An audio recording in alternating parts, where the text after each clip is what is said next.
ಒಂದೊಂದ್ಸಲ ಅಪ್ಪನ ಮೇಲೆ ತುಂಬ ಸಿಟ್ಟು ಬರೋದು. ಇವ್ರು ಅವತ್ತು ಯಾವುದೋ ದೊಡ್ಡ ಬಿಸ್ನೆಸ್ಸು ಕೆಲಸನೂ ಮಾಡಿದಿದ್ರೆ ಇವತ್ತು ನಾವು ಕೂಡ ದೊಡ್ಡ ಶ್ರೀಮಂತರಾಗಿರ್ತಿದ್ವಲ್ಲ ಅಂತ. ನನ್ನ ಅವಶ್ಯಕತೆ ತುಂಬ ಇದ್ದಾಗಲೇ ಮನೆ ಬಿಟ್ಟು ಕೆಲಸಕ್ಕೆ ಬೇರೆ ಊರಿಗೆ ಹೋಗ್ಬೇಕಾಗ್ತಿದ್ಯಲ್ಲ ಅಂತ. ಕಳ್ಸೋಕೆ ಬೇಜಾರಾಗ್ತಿದ್ರು ದುಃಖನೆಲ್ಲ ಹೈಡ್ ಮಾಡಿ ನನ್ನ ಅಪ್ಪ ಒಂದು ಮಾತು ಹೇಳಿದ್ರು. ಇವಾಗ ಬಂದಿರೋದು ಅವಕಾಶ ಅನ್ನೋ ಟೈಮ್. ಇದ್ರ ಟಿಕೆಟ್ ತಗೋಬೇಕು ಅಂತಂದರೆ ಮಿಡ್ಲ್ ಕ್ಲಾಸವರಿಗೆ ಸ್ವಲ್ಪ ಬೆಲೆ ಕಟ್ಟಬೇಕಾಗತ್ತೆ, ಸೆಲ್ಫಿಶ್ ಆಗಬೇಕಾಗತ್ತೆ.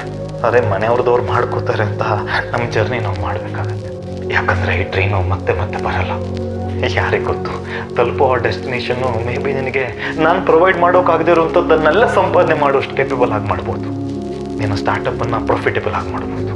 ನಿನ್ನ ರೂಮಿಗೆ ನೀನು AC ಹಾಕೋಬೋದು, ದೊಡ್ಡ ಕಾರ್ ತಗೋಬೋದು, ಬೈಕ್ ತಗೋಬೋದು, ಒಳ್ಳೊಳ್ಳೆ ಬಟ್ಟೆ ತಗೋಬೋದು. ನೀನಿನ್ನ ರೆಕ್ಕೆ ಬಿಚ್ಚಿ ಹಾರ್ಬೋದು.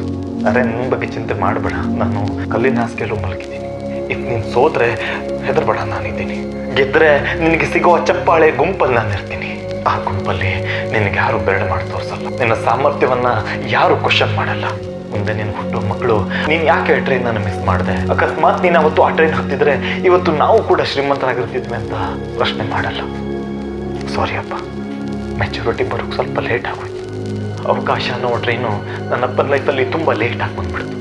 ನನ್ನ ಗೂಡಲ್ಲೇ ಬಿಡ್ಬೋದಿತ್ತು, ರೆಕ್ಕೆ ಬಿಚ್ಚಿ ಹಾರಬೋದಿತ್ತು. ನನ್ನಪ್ಪ ಸ್ವಾರ್ಥಿ ಆಗೋಗಿ ಬರ್ದೇನೆ ನನ್ನ ಕೈ ಹಿಡಿದ್ರು. ನನ್ನಪ್ಪ ಶಕ್ತಿ ಮೀರಿ ಪ್ರಯತ್ನ ಪಟ್ಟರು. ನನ್ನಪ್ಪ ಅವಕಾಶ ಅನ್ನೋ ಆ ಟ್ರೈನನ್ನು ನನ್ನ ಲೈಫಲ್ಲಿ ಸ್ವಲ್ಪ ಬೇಗ ಬರೋವಾಗ ಮಾಡಿದ್ರು. ನನ್ನಪ್ಪ ಥ್ಯಾಂಕ್ ಯು ಅಪ್ಪ.